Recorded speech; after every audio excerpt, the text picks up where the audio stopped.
रानी माँ, आप इतनी घबराई हुई कहाँ जा रही हैं? क्या हो गया? वीरभद्र के लोग हम लोगों को मार डालेंगे। मेरे बच्चे को बचा लो। अगर आप ये जंगल पार कर लेंगी तो वो आप तक नहीं पहुँच पाएंगे। आइए, आप मेरे साथ आइए। नहीं, मैं नहीं चलूंगी, लेकिन तुम इसे ले जाओ। जी, हमारी औकात तो एक नौकर की है रानी माँ। मालिक के बेटे को कैसे पाल सकता हूँ मैं? तुम्हें मेरे बच्चे को ले जाना ही होगा, वरना वीरभद्र के लोग इसे मार डालेंगे। ये बच नहीं पाएगा, और अगर ये बच गया तो ये उन्हें मार डालेगा। हमारे खानदान के वारिस हाथ में तलवार और दिल में प्रतिशोध लेकर ही पैदा होते हैं। मैं अपने बच्चे को इनकी बलि नहीं चढ़ने दूंगी। ले जाओ इसे। मेरा बेटा इस गांव में इन राक्षसों के बीच नहीं पले बढ़ेगा।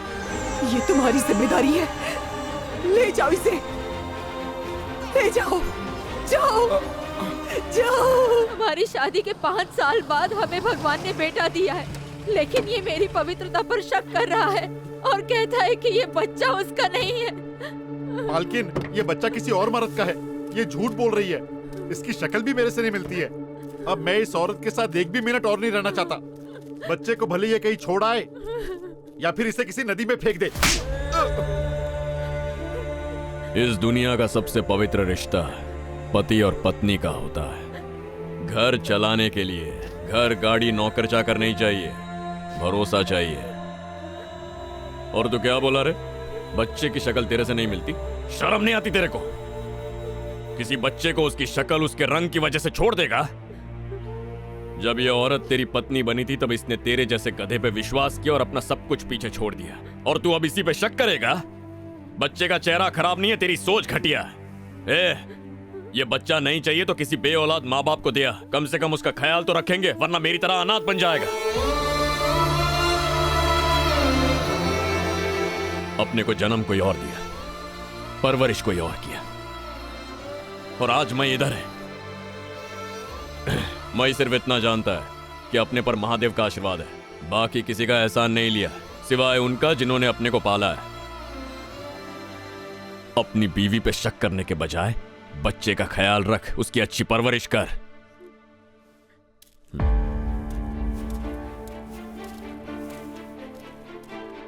रत्नामा, अपन थोड़ा ज्यादा ही सेंटी हो गया, अपने को माफ करना। कपड़े तो एकदम साधारण पहनता है, उसके शब्दों में से तो जैसे फूल झड़ते हैं। कभी भी ऊंची आवाज में बात नहीं करता। यूं समझ लीजिए कि इंसान के रूप में एक देवता है वो देवता।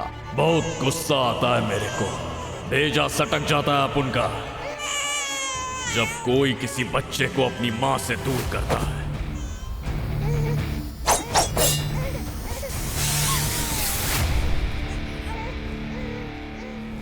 खाने में उसे पालक पनीर पसंद है ना? ओह जी, पालक पनीर का तो दीवाना है वो। पालक के बिना तो खाना नहीं खाता। लेकिन आप ये सब कैसे जानती हैं? सच बताओ, मेरे बेटे की परवरिश कैसे की तूने? कहाँ है वो इस वक्त? जवाब दे भुला, वरना मैं गोली मार दूंगी। चलो बात खत्म करते हैं मालकिन। सूर्या आप ही का बेटा है। हाँ मालकिन, आप ही का खून है।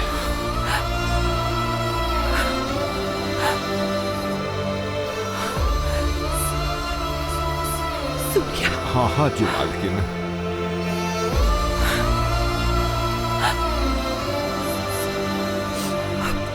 सूर्या, मेरा बेटा। जी मालकिन। मैंने अपने बच्चे को ठीक से देखा भी नहीं, ना उसे सीने से लगाया, ना अपना दूध पिलाया। भरोसा करके तुम्हारे हवाले किया, तुमने मेरा विश्वास तोड़ा, झूठ बोला मुझसे, धोखा दिया तुमने मुझे। कहा था सूर्या को यहाँ से दूर रखना, और तुमने उसे मेरे ही घर में भेज दिया। उसे यहाँ से दूर ले जाओ। मैंने थोड़ी उसे यहाँ भेजा है, तकदीर ने भेजा है। हमारे मालिक अब बूढ़े हो चुके हैं, गांव वालों को एक रक्षक की जरूरत है जी। उस वीरभद्र से शिवगढ़ को बचाने के लिए सूर्या ने यहाँ की धरती पर कदम रखा है। होने को कोई नहीं टाल सकता जी मालकिन। मुझे आप मारना चाहती है ना मालकिन, तो मार दो, लेकिन मैं उसे यहाँ से वापस नहीं ले जा सकता। जब तक वो सर्वे नंबर 26 की जमीन बेच नहीं देता, वो यहाँ से नहीं जाएगा।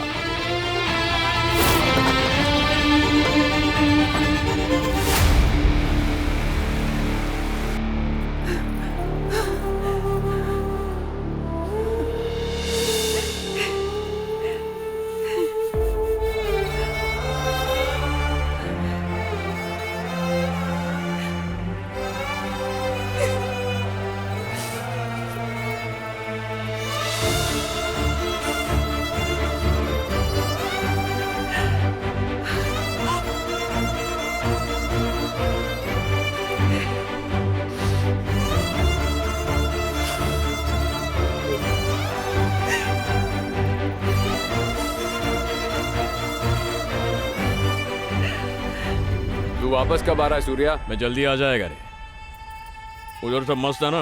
हाँ सब मस्त है रे, तू जल्दी आ जा बस।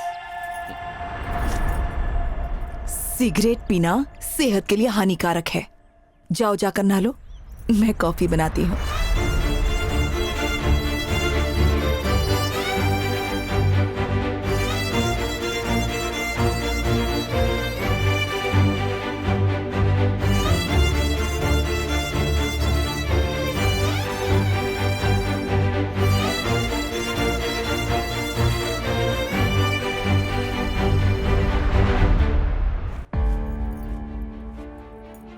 सूर्या, जी रत्नामा, अपने को बस 2 मिनट दे दो। और कितने दिन रहने वाले हो यहाँ? हम लोगों से तुम्हारा कोई वास्ता नहीं। अपनी जमीन की रकम लो और चलते बनो।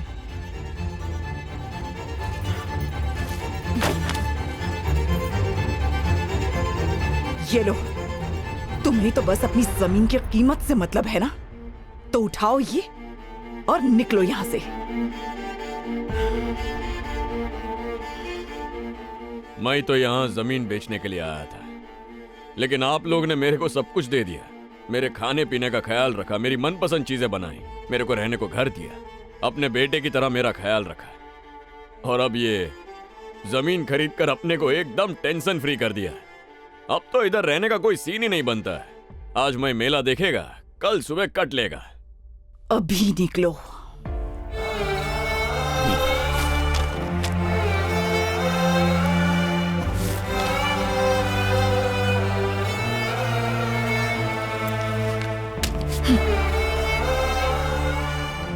जमीन खरीदने के लिए शुक्रिया। चलता है।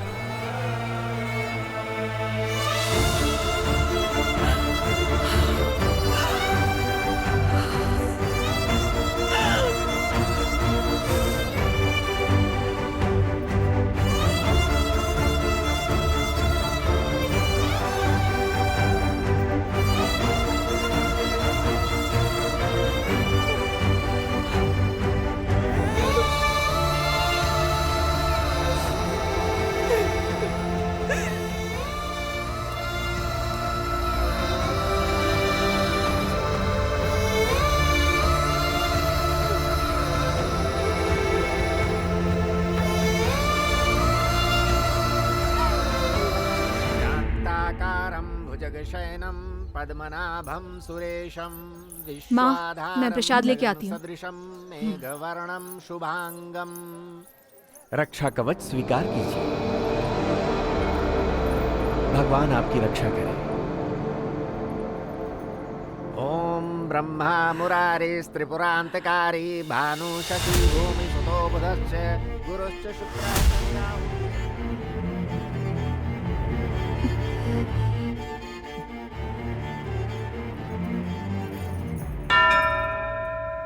आज मैं तुझे बताऊंगी कि मैंने तुझे भोला काका को क्यों सौंपा था।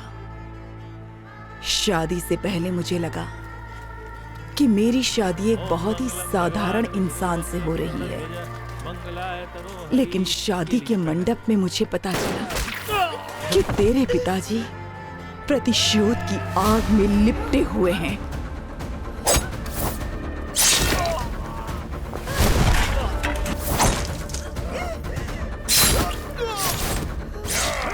जब तक मुझे तेरे पिता की सच्चाई के बारे में पता चला तब तक बहुत देर हो चुकी थी। मैं एक ऐसे इंसान की पत्नी बन चुकी थी जिसके दिल में प्यार और दया से बढ़कर नफरत की भावना थी। आप माँ बनने वाली हैं। आज भी वो वीरभद्रा अपनी हरकतों से बाज नहीं आ रहा है। वो पानी छोड़ने के लिए तैयार नहीं। बहुत हो गया, अब ये अन्याय हम बर्दाश्त नहीं करेंगे। अगर वो हमें पानी के लिए तरसाएगा तो मैं उसके खून का एक एक कतरा बहा दूंगा। अगर उसने पानी की नदी नहीं छोड़ी, खून की नदियाँ बहाने के लिए तुम सब मेरा साथ देना। मरते दम तक लड़ेंगे, हाँ। मरते दम तक लड़ेंगे।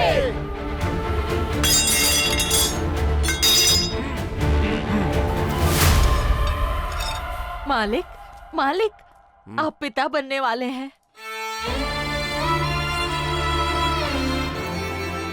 उसकी आरती उतारो, वो भी चांदी की थाली से। जो हुक्म मालिक। कोई तकलीफ ना हो उसे। उसकी हर चीज का ख्याल रखो, क्योंकि वो वारिस देने वाली है इस भैरव को। कल जब वो बड़ा होकर आप लोगों की रक्षा के लिए खड़ा होगा तो कोई भी शत्रु उसके सामने टेक नहीं पाएगा। दिन प्रतिदिन शिवगढ़ और गजेंद्रगढ़ के हालात बिगड़ते जा रहे थे। लाशें बरसात की तरह बहने लगी। मैं इन राक्षसों के बीच तुझे जन्म देना नहीं चाहती थी।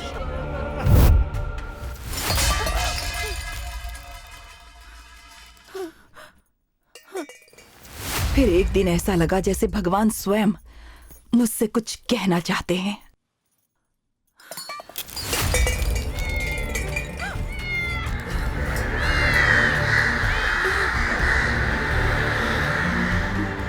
हर हर महादेव, हर हर शिवा शिवा, हर हर महादेव। आप पर महादेव की दया दृष्टि बनी रहे। आशीर्वाद ले लो मालकिन, ले लो, सब कुशल मंगल ही होगा। आप बहुत भाग्यशाली हैं, आशीर्वाद ले लो। सब कुशल मंगल होगा, कल्याण होगा। भंडार भरा रहे। जिसने तुम्हारे बेटे को मारा था, मैंने उस हैवान को काट डाला। अब सिर्फ और सिर्फ गजेंद्रगढ़ के लोगों की बलि चढ़ेगी, याद रखना। मैं बहुत बड़ी दुविधा में थी और उस वक्त तूने जन्म लिया और उसी वक्त वीरभद्र ने हमारे महल पर हमला कर दिया। मैंने तुझे गोद में उठाया और किसी तरह दरिद्र के चंगुल से भाग निकली ताकि तुझे कुछ ना हो। उस वक्त मैं बस तुझे बचाना चाहती थी, तेरी हिफाजत करना चाहती थी। अगर तुझे कुछ हो जाता तो मैं भी मर जाती। मैं नहीं चाहती थी कि तू बड़ा होकर अपने पापा जैसा खूनी बने। मैंने तो तुझे ठीक से देखा तक नहीं था। अपने दिल पर पत्थर रखकर मैंने तुझे भोला काका के हवाले कर दिया। जरा सोच उस वक्त मेरे दिल पर क्या बीती होगी। लेकिन हालात ही कुछ ऐसे थे कि मैं लाचार थी। मैं उस वक्त कुछ नहीं कर सकती थी। मेरे हाथों में कुछ भी नहीं था। और जब तू इस घर में वापस लौटा तो तेरा ये रूप देखकर मैं दंग रह गई। क्या इसीलिए मैंने अपनी ममता को बलि चढ़ाया था? पूरे 28 साल मैंने तुझे अपने आप से दूर रखा, सिर्फ यही सोचकर कि यहाँ का साया तक तुझ पर ना पड़े। पर मैं गलत थी।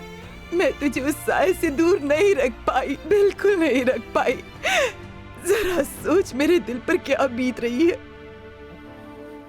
आज तक ये बात तेरे पिता से भी मुझे छुपानी पड़ी। मैंने सोचा था मेरा बेटा यहाँ से दूर रहकर एक भला इंसान बनेगा, उसके दिल में दूसरों के लिए प्यार होगा।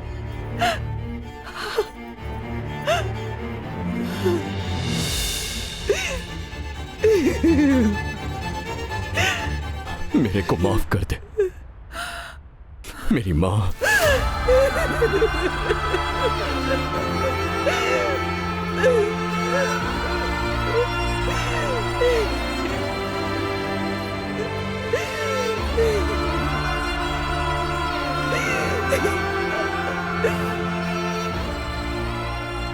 सूर्या, ये महादेव का रक्षा कवच है। जब तक ये तेरी कलाई पर बंधा है, अगर मौत भी तेरे सामने आ जाए तब भी तू हिंसा नहीं करेगा।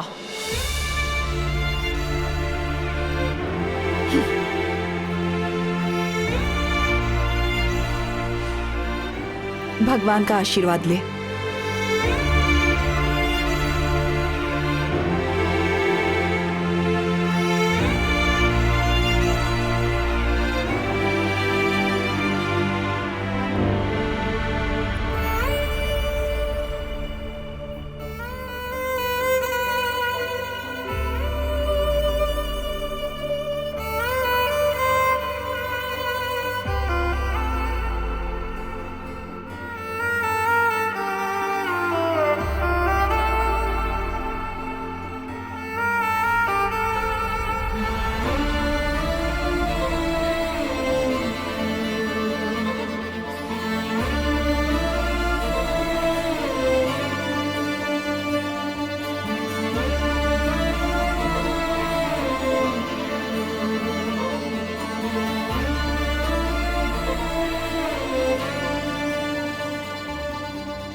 रत्ना माँ ने तेरे को ये शर्ट पहनने को बोला है। सॉरी सॉरी, तेरी माँ ने।